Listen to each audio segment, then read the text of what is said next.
అంటే ఇప్పుడు ప్రస్తుతానికి ఉన్న ప్రభుత్వం అయితే గతంలో ఎన్నికల సమయంలో మాకు హామీ అయితే ఇచ్చిందండి. ఆ హామీ ఎలాగ కూడా అసలు ఏమీ నెరవేర్చట్లేదు. మాకు నెరవేర్చకపోవడం పోను జీవో లేదని మొత్తం మీద ఏదో తప్పించుకోవడానికి అయితే వాళ్ళు ఏదో చెప్తున్నారు. అసలు బిడ్డలే పుట్టిన బిడ్డకి పేరు ఎలా పెడతావు, ఇలాంటి జీవోలు లేవు, ఇలాంటి కబుర్లన్నీ చెప్తున్నారు. కానీ ఇవన్నీ కూడా వాళ్ళకి కరెక్ట్ కాదండి. ఇప్పుడు పెద్ద ఆయన మనకు ఇప్పుడు సీఎంగా ఉన్నది ఒక పెద్ద ఆయన కదా, ఆయన వాలంటీర్లు చిన్న చిరుద్యోగులు. వాలంటీర్లు అంటే ఎవరో చిన్న చిరుద్యోగులు. మీకు ఎందుకు కక్ష సాధింపు నాకు అర్థం కావట్లేదు. నాకు తెలిసి సీఎం గారి దగ్గరికి ఆ పార్టీకి చెందిన కొంతమంది వెళ్ళి అంటున్నారంట, వాలంటీర్లు ఉండడం వల్ల వాళ్ళందరూ వైసీపీ కార్యకర్తలు వాళ్ళు పెట్టుకోవడం వల్ల మనకి మళ్ళీ ఇబ్బంది కలుగుతుంది అని మాట్లాడడం అన్నది మాకు ముందుగా తెలుస్తున్నాయి. 10,000 కానివ్వండి, వాలంటీర్లు మేము పునరుద్ధరిస్తాము, రెండో సెక్షన్ చూసుకుంటే పెంచిస్తాము, గౌరవవేతనం సరిపోవట్లేదని కామెంట్స్ చేసిన పవన్ కళ్యాణ్ గారు కానివ్వండి, చంద్రబాబు గారు ఇప్పుడు ఏం మాట్లాడలేదు. ఎందుకంటే ఏం మాట్లాడలేదు అంటే మేము నిరసనలు చేసి వెళ్ళి ఆగిపోతారులే అంటే వీళ్ళు ఏం చేయలేరు అన్న ఉద్దేశంతో ఉన్నారండి. కానీ వాళ్ళ ఉద్దేశం తప్పు. మేమైతే ఊరుకో. ఎందుకంటే 2,60,000 మంది కూడా యువత. ఇప్పుడు వాలంటీర్స్ అంటే ఎవరండి? యువత. అంటే మేము చూస్తున్నాం ఇంకా మాకు ఏదో జరుగుతుంది, ఇంకా ఏదో మాకు చేస్తారు కంపల్సరీ. కానీ అంటే మాట అన్న ప్రకారం నిలబడతారు అన్న ఆస్త ఉన్నాం మేము. ఇంకానే దాని గురించి ఎదురు చూస్తున్నాం అండి. చూసుకున్నట్లయితే భవిష్యత్తు కార్యాచరణ ఏంటి? ఒకవేళ చర్చలకు పిలవకపోతే ఎలా ఉండబోతుంది అంటారు? సమ్మె ఇంకా తీవ్రతరం చేస్తారా? సమ్మె ఇంకా తీవ్రతరం చేస్తాం, నిరసనలు చేస్తాం, ధర్నాలు చేస్తాం, అన్నీ చేస్తాం. ఇప్పుడు ప్రభుత్వం వచ్చి 5 సంవత్సరాలు, ఏ ప్రభుత్వం అయినా 5 సంవత్సరాలే ఉంటుందండి. నెక్స్ట్ మళ్ళీ వాళ్ళు రావాలి కదా జనాల్లోకి. మేము అప్పుడు ఏం చెప్పాలో అది చెప్తాం. అసలు వాలంటీర్లు అసలు ఎలక్షన్లో పని చేయలేదు, వాళ్ళ వల్ల ఓట్లు రాలేదు అని ఏమాత్రం అయితే అనుకున్నారో అది మేము చేసి చూపిస్తాం అన్నమాట. కానీ మేము వదిలేయం. చూస్తే ఎన్ని నెలల జీతాలు బకాయిలు పెండింగ్ ఉన్నాయి? 6 నెలలు అండి. 6 నెలల జీతాలు బకాయిలో ఉన్నాయి. ఏమంటున్నారు అసలు? ఏమంటున్నారండి, వాళ్ళ దగ్గర డబ్బులు లేనప్పుడు సీఎం ఎందుకు అయ్యాడని నాకు అర్థం అవుతుంది. అసలునే ఎప్పుడు చూసినా అంతే, మా దగ్గర ఏమీ లేవు, ఖజానా లేదు అంటున్నాడు. ఖజానా లేకపోతే మాకు జీతాలు ఆపేసి ఆ ఖజానా నింపుకుంటాడా ఏంటి? ఆయన నాకు అర్థం అవదు. ఏం ఖజానా లేదు? మా వాలంటీర్లకి ఇచ్చి 5,000 ఆపేసి ఖజానా నింపుకుంటాడా? దాంతో అమరావతి కట్టేస్తాడా ఏంటి? వరదల్లో కూడా మిమ్మల్ని అప్పటికప్పుడు పిలిచి వాడుకున్నారు. అక్కడ చూసుకున్నట్లయితే ఆ సేవలకు కూడా మిమ్మల్ని నియమించారు కదా వరదలకు సంబంధించి. ఆ వరదల కంటే ఇప్పుడు ఫ్లడ్స్ ఎక్కడ ఉన్నాయి? విజయవాడలో ఉన్నాయి. అక్కడ వాలంటీర్స్ని అయితే వరదలకు కూడా ఉపయోగించుకున్నారు. మేము రాజమండ్రి నుంచి వచ్చామండి. అక్కడ ఎటువంటిది లేదు కాబట్టి అసలు మేమైతే కనుక సచివాలయానికి వెళ్ళి అటెండెన్స్ చేద్దాం అన్నా కూడా మమ్మల్ని సచివాలయంలోకి రానిచ్చేవారు కాదండి. ఆ ఎలక్షన్ టైంలో మీరు అసలు గుమ్మం దాటి రాకూడదు అనేవారు. ఒకవేళ వస్తే మీరు ఎలక్షన్ డ్యూటీ చేస్తున్నారా అన్న పేరు పెట్టేసేవారు మాకు. అందువల్ల ఏంటంటే గుమ్మం దాటి రావడానికి మాకు భయం వేసేది. మేము ఇంట్లోపలే ఉండిపోయాం. మేము అందువల్ల అటెండెన్స్ కూడా కొంతమంది వేయలేకపోయాం అప్పుడు. అది చూసుకున్నట్లయితే ఏం చెప్పబోతున్నారు? ఏం డిమాండ్స్ ఉన్నాయి? ఇంకేమన్నా భవిష్యత్తులో పెంచి ఇవ్వాలంటారా, లేకపోతే ఎలాగ ముందు అసలు విధుల్లోకి ఎలా తీసుకోవాలంటే? మా డిమాండ్స్ ఏముందండి, మీరు చెప్పిన మాట ప్రకారం మేము రాజీనామా చేయకుండా మీ మాట మీద నిలబడి ఉన్నాము. మీరు చేస్తారు కదా అని నమ్మకంతో ఉన్నాము. మీరు ఆ నమ్మకాన్ని నిలబెట్టుకోండి. ఆ నమ్మకాన్ని మీరు నిలబెట్టుకున్నారనుకోండి, వాలంటీర్స్ అన్న వాళ్ళు గత ప్రభుత్వానికే చేసాం. మేము కార్యకర్తలం కాదు. ప్రభుత్వానికి ఒక ఉద్యోగస్తుడు ఎలా చేస్తాడో మేము కూడా గత ప్రభుత్వానికి అయ్యే చేసాం. ఇప్పుడు మీ ప్రభుత్వంలో మమ్మల్ని పెట్టుకుంటే మీకు చేస్తాం, అలాగే మీకు చేస్తాం. అంతేగాని మమ్మల్ని కార్యకర్తలుగా నిందలేసి మా మీద మీరు వీళ్ళకి వైసీపీ కార్యకర్తలే, వీళ్ళకి ఇవ్వకూడదు, వీళ్ళకి ఇచ్చామంటే మనకే డేంజర్ అన్న ఉద్దేశంతో వాళ్ళు ఉన్నారు. కానీ అది రాంగ్ అండి. వాలంటీర్స్ కావాలా లేదా అన్నది డైరెక్ట్గా మీరే ప్రజల్లోకి వెళ్ళి అడగండి. ఏంటి భవిష్యత్తు కార్యాచరణ ఎలా ఉండబోతుంది? ఒక పక్క ఎన్నికలకు ముందు ఎన్నో వాగ్దానాలు ఇచ్చారు. కూటమి ప్రభుత్వం రాగానే మొత్తం మీకు సంబంధించిన పెంపు విషయం కూడా మాట్లాడతాము, అన్నీ కూడా సెట్ చేస్తామన్నారు. ఎక్కడా కూడా ఇప్పుడు చూస్తే నిర్వీర్యం అయిపోయింది వ్యవస్థ. ఎలా అనిపిస్తుంది? అందరికీ నమస్కారం అండి. మేమైతే చాలా బాధపడుతున్నాము. ఎందుకంటే ఇంతమంది ఆడపిల్లల్ని ఎంతగా ఏడిపిస్తున్నందుకు మేము చాలా బాధపడుతున్నాము. దయచేసి మా శాలరీస్ మాకు ఇప్పించండి, అలాగే మా జాబులు మాకు ఇప్పించండి. మేము కంపల్సరీగా మీ యొక్క పరిధిలోనే మేము చేస్తున్నాం కదా. అందరూ ఎంతమంది ఆడపిల్లలు వచ్చారు కదా, మీరు దయచేసి మా ఎంతో దయ ఉంచి ఉద్యోగాలు ఇప్పించవలసిందిగా కోరుతున్నామండి. ఎన్ని నెలల జీతం బకాయిలు ఉన్నాయి? ఇంటికాడ పరిస్థితులు ఏంటి? 6 మంత్స్ నుంచి జీతాలు లేవండి. మేము చాలా ఇబ్బంది పడుతున్నాం. ఎందుకంటే అందరూ ఆడవాళ్ళే. ఎందుకని ఇలా ఈ ప్రభుత్వం ఎంత ఇదిగా ఆలోచిస్తుంది? మేము ఎంతో నమ్మకంతో ఉన్నాము. చంద్రబాబు నాయుడు గారు ఇచ్చిన హామీని నెరవేరుస్తారని, దయచేసి ఆ హామీని నెరవేర్చవలసిందిగా కోరుతున్నాం. కరోనా సమయంలో ఎంతో వేగవంతంగా మీ పనులు సహాయాలు అందించారు. రెండోది చూసుకుంటే వరదల నిమిత్తం కూడా ఫ్లడ్ ఎన్యూమరేషన్లో కూడా మీరు ఉన్నారు. మరి ఇవన్నీ చూసుకుంటే ఎలా అనిపిస్తుంది? మరి ప్రభుత్వం ఎలా చెప్పింది? కరోనా టైంలో అయితే మేము చేసింది అసలు ఎలా మర్చిపోయారని నాకు అనిపిస్తుంది. ఎందుకంటే కరోనా టైంలో మేము ఎంత కష్టపడ్డామంటే అవి వాళ్ళ సొంత బంధువులే వాళ్ళ దగ్గరికి రాని పరిస్థితి, కానీ మేము వచ్చి వర్క్ చేసాం. కానీ ఎందుకని మా గురించి ఆలోచించట్లేదు?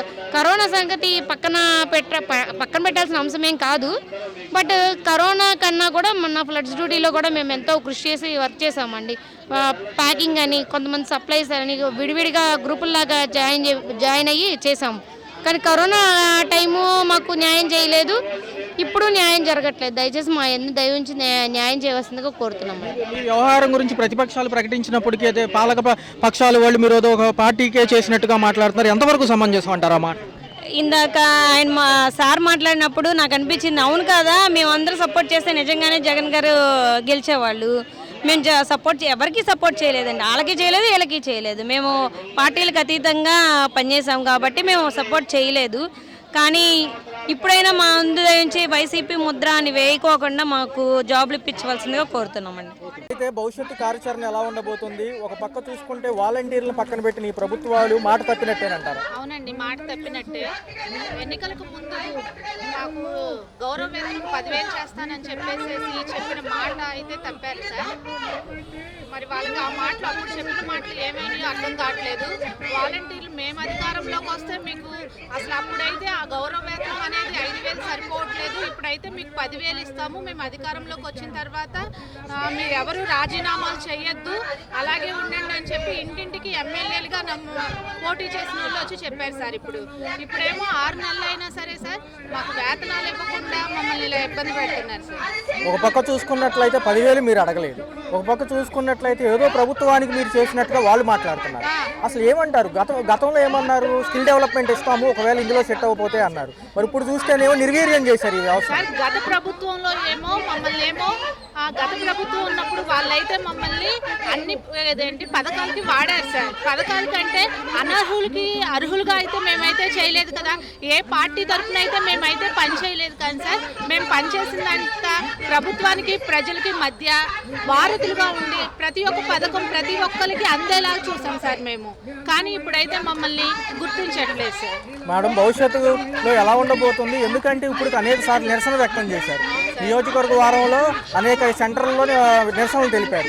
ఒక పక్క పవన్ కళ్యాణ్ గారు ఏం మాట్లాడట్లా, మహిళలకు అండగా ఉంటానన్నారు, ఏవేవో చెప్పారు వచ్చే ముందు. మరి ఇప్పుడు ఏంటి సార్? మహిళలకి అండగా ఉంటాను, ఏదైనా సరే నేను అక్క చెల్లెళ్ళు మీకు ముందుగా ఉండి నేను అవి చేస్తాను ఇవి చేస్తానని చెప్పారు సార్. కానీ ఇప్పుడు అనేక విధాలుగా సార్ కనకదుర్గమ్మ గుడి మీద నిదర్శనం చేశారు, మోకాలు వేసి నిరసన తెలియజేశారు, గుణదల సెంటర్లో మోకాల మీద నడిచి నిరసన వ్యక్తం చేశారు, దర్గాకి వెళ్ళి అక్కడ నిరసన వ్యక్తం చేశారు. ఎన్ని చేసినా సరే ప్రయోజనం లేకుండా పోయింది సార్. మరి ఒక పక్క చూసుకుంటే ఎన్ని నెలల జీతం బకాయిలు పెండింగ్ ఉన్నాయి? 6 నెలలుగా సార్ బకాయిలు పెండింగ్ గా ఉన్నాయి. ముఖ్యంగా మాకు ఆ బకాయిలు చెల్లించి మమ్మల్ని మళ్ళీ కొనసాగించాలని ప్రభుత్వాన్ని కోరుచున్నాం సార్. కరోనాలో మీ సేవలు ఉపయోగించుకున్నారు. ఒక పక్క చూసుకున్నట్లయితే మొన్న వరదల్లో కూడా ఉపయోగించుకున్నారు. కరోనా టైంలో సార్ అసలైతే ఒక్కొక్క ఏరియాలో వాళ్ళ ఇంట్లోకి వెళ్ళలేని పరిస్థితిలో ఉన్నారు సార్. కనీసం వాళ్ళకి మేము వెళ్ళి పెన్షన్స్ ఇవ్వాలి, వాళ్ళకి కరోనా అన్న విషయం కూడా మాకు చెప్పరు. మేమేమో వెళ్ళిన తర్వాత ఒక సిలిండర్ చూసి ఆహా వీళ్ళకి కరోనా అక్కడ దాకొస్తుందని మేము వెనక్కి రాలేం కదా సార్. మళ్ళీ వాళ్ళకి వెళ్ళి మేము పెన్షన్స్ ఇచ్చి ప్రతి ఒక్క ఇంట్లో సార్ వాళ్ళ ఇంటికే కాదు పక్కింటికి వెళ్ళి కూడా డేటా మొత్తం అప్పుడు వాళ్ళకి ఖచ్చితంగా ఇవ్వాలి. మరి చూసుకున్నట్లయితే భవిష్యత్తు కార్యాచరణ ఎలా ఉండబోతుంది? ఇన్ని నెలలు జీతాలు లేకుండా మరి పాపం మీరు ఇంటికాడ ఎన్ని ఇబ్బందులు పడ్డారు? మేము చాలా ఇబ్బందులు పడుతున్నాం సార్ ఇంటి దగ్గర. అదే కాకుండా సార్ వరదల టైంలో మేము వరదల్లో ఉన్నప్పటికీ మమ్మల్ని వచ్చి 3 గంటలకి కలెక్టర్ గారు కాంగ్ కాల్లో తీసుకొని మీరు ఈ రోజు నుండేనమ్మా ఉద్యోగంలోకి జాయిన్ అయిపోతున్నారు అని మాకు ఫోన్ ఇచ్చి మమ్మల్ని అప్పుడప్పుడు వెళ్ళి జాయిన్ అవ్వమని చెప్పారు సార్. అదే ఇప్పుడు వీళ్ళు ఇలాగే మాకు వేతనాలు చెల్లించకుండా ఇలాగే మమ్మల్ని పట్టించుకోకుండా ఉంటే సార్ నెక్స్ట్ కార్పొరేషన్ ఎన్నికల్లో వాళ్ళు దీని యొక్క ప్రభావం చూడొచ్చు సార్. మేడం, మరి చూసుకున్నట్లయితే 50 గంటలు దీక్ష అంటున్నారు, తర్వాత కార్యాచరణ ఏంటి? రెస్పాన్స్ గవర్నమెంట్ నుంచి చర్చలకు ఏమైనా పిలిచే అవకాశం ఉందంటారా? ఇప్పుడు ఏమన్నా ఇన్ఫర్మేషన్ ఉందా? మేమైతే గవర్నమెంట్ నుండి పిలుస్తారని ఎదురు చూస్తున్నాం సార్. ఖచ్చితంగా పిలవాలి. మరి ఒకవేళ రెస్పాన్స్ లేకపోతే ఎలా ఉండబోతుంది? రెస్పాండ్ లేకపోతే మరి ఇంకా ఏదో ఒకటి నిర్ణయం తీసుకోవాలి సార్ మేమే. ఇంకా సమ్మె ఉధృతరం అవుతుందా సమ్మె? అవును సార్, ఖచ్చితంగా మా అధ్యక్షులతో మాట్లాడి మేము ఏం నిర్ణయం తీసుకోవాలన్నది చూస్తాం సార్. రైట్. వాలంటీర్లకు సంబంధించి ఏదైతే ఈ వ్యవహారం ఇప్పట్లో కొలిక్కొచ్చేటట్టు కనపడడం లేదు. అనేక నిరసనలు మీరు వ్యక్తం చేశారు. మా మీడియా అంతా మిమ్మల్ని ఫాలో అవుతూనే ఉంది. ఇప్పుడు అనేక నిరసనలు చేశారు, అనేక వినతిపత్రాలు ఇచ్చారు. ఎక్కడా కూడా రెస్పాన్స్ అనేది ఎలా ఉంది? అదే మాకు అర్థం కావట్లేదు సార్.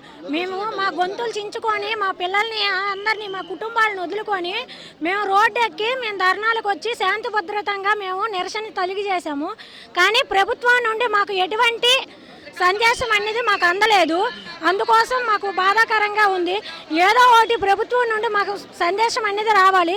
2,60,000 మంది నిరుద్యోగ అందరికీ ప్రతి ఒక్కరికి ఉద్యోగాలు ఇస్తాననేసి నువ్వు వాగ్దానం చేశావు. కానీ 2,60,000 మందికి నిరుద్యోగముల కింద నిలిపివేస్తున్నారు ఈ వాలంటరీ వ్యవస్థ తీసేసి. అది మాత్రం కరెక్ట్గా అనిపించట్లేదు సార్. మీరు దయచేసి మా 2,60,000 మందికి ఉద్యోగం కల్పించి ఉద్యోగ భద్రత కల్పించి మా ఏంటంటే మాకు రావాల్సిన బకాయి జీతాలు వెంటనే చెల్లించి మాకు ఉద్యోగంలో తీసుకొని మీరు వర్క్ చేయించుకొని మాకు జీతాలు వేయండి. మేము ఖాళీగా వేయమని అనట్లేదు. నెక్స్ట్ ఏంటంటే ప్రతి ఒక్కరం కూడా ఇంట్లో పిల్లల్ని చూసుకుంటూ ముసలి వాళ్ళని చూసుకుంటూ మేము అనమాట ఉద్యోగం చేసుకుంటున్నాము. మాకు ఉద్యోగాలు లేక మిమ్మల్ని అనమాట డిమాండ్ చేయట్లేదు. ప్రతి ఒక్కరము చదువుకొని ఈ బట్టల షాపులు అంట హౌస్ కీపింగ్ గట్రా వెళ్తే మేము చదువుకున్న చదువు అంటే ఊడ్చుకునే విధంగానే తయారవుతుంది కదా సార్. అందరికీ చదువుకోవాలి అనేసి చెప్పి చదివిన వాళ్ళకి అందరికీ నిరుద్యోగంగా మీరు మారిస్తే ఎలా సార్? కొంచెం మా గురించి అర్థం చేసుకొని త్వరగా మాకు సొల్యూషన్ అనేది కావాలి సార్. నిన్న కూడా మీ దగ్గరికి వచ్చి మేము మాట్లాడదాం అనుకున్నాము. కానీ మీకు ఏదైనా ఇబ్బంది కలుగుతుందేమో అనే ఒక సదుద్దేశంతో మేము రాలేదు. నిన్న డిప్యూటీ సీఎం గారు వచ్చారు. మేము కూడా అక్కడే ఉన్నాము. కానీ మేము బెనిఫిషియరీగా వచ్చాము, వాలంటరీగా. కానీ మిమ్మల్ని చూడడానికి రాలేదు. మేము అందరం ఉంటేనే మీరు ఉంటారు, మేము లేకపోతే మీరు ఉండరు. ఇలాగే జరిగితే మాత్రం నెక్స్ట్ ఎలక్షన్లో కంపల్సరిగా మీరు పుట్టగతులు లేకుండా పోతారు. ఎక్సలెంట్గా చెప్తాను. మాతో పాటు మా 50 కుటుంబాలు కూడా రోడ్డు మీదకి వస్తాయి అంటున్నారు. మీరు కొద్దిగా ఎంక్వైరీ చేయండి. చేసి మేము చేసింది పార్టీకి చేసామా లేదా ప్రభుత్వానికి చేసామా అనేది మీరు డిసైడ్ చేసి మా ఉద్యోగాలకి మాకు భద్రత కల్పించండి. ఇదొక్కటే కోరుకుంటున్నాము. కరోనాలో మీ సేవలు చూసాము, తర్వాత వరదల్లో కూడా అప్పటికప్పుడు మిమ్మల్ని నియమించారు. మరి వీటికి ఉపయోగించుకున్న వాళ్ళు పవన్ కళ్యాణ్ గారు మహిళల వైపు ఉంటాను, మీ ఏ శాఖకి అన్యాయం చేయమన్నారు. ఆయనకి ఒకటి ఫ్యామిలీ ఉంటే కదా సార్ మహిళల బాధ ఏంటో తెలుస్తుంది. ఆయనకి ఫ్యామిలీ లేదు. అందుకే పవన్ కళ్యాణ్ గారికి ఆడవాళ్ళ బాధలు ఏమీ తెలియట్లేదు. ఎంతమందికి రోడ్డు ఎక్కించారంటే ఆయనకి ఫ్యామిలీ ఉంటే కదా తెలుస్తుంది.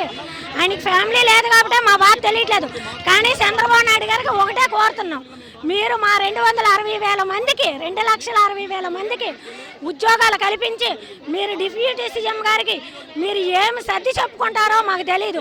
మీరు ఇచ్చిన హామీ మాకు నెరవేర్చాలని కోరుకుంటూ మీరు మా ఉద్యోగాలు నెరవేరిస్తే మళ్ళీ మీ వెనకాలే మేము ఉంటాం. పార్టీ పరంగా మేము చేయము, ప్రభుత్వానికే మేము పనిచేస్తాము. భవిష్యత్తు కార్యాచరణ ఎలా ఉండబోతుంది? ఒకవేళ చర్చలకు కనుక పిలవకపోతే సమ్మె తీవ్రతరం ఎలా చేయబోతుంది? చాలా ఉద్రిక్తంగా ఉంటుంది సార్. మాతో పాటు మా బెనిఫిషియరీ కూడా వస్తామంటున్నారు. మా అమ్మ మీరు మాకు కావాలి, మీరు ఉంటేనే మాకు అన్నీ జరుగుతాయి. మీరు లేకపోవడం మేము సచివాలయాల చుట్టూ కూడా తిరగలేకపోతున్నాం. ఇప్పుడు వరదలు వచ్చాయి, చాలా మందికి డబ్బులు పడలేదు సార్. కానీ మా ఇంటికే వచ్చి అడుగుతున్నారు ఎలా ఏంటి అని. మేము చెప్తున్నాం, మాకు తెలిసింది చెప్తున్నాం. అమ్మ మేమే ఉద్యోగాల్లో లేము, మాకేం తెలియదు అంటే ఎందుకమ్మా తెలుసుకొని మాకు చెప్పండి అమ్మా అంటున్నారు. మేము పనులు మాని ఉంటే పనుల్లో తీసేస్తున్నారు, మీరు మాకు కావాలి అనేసి అంటున్నారు.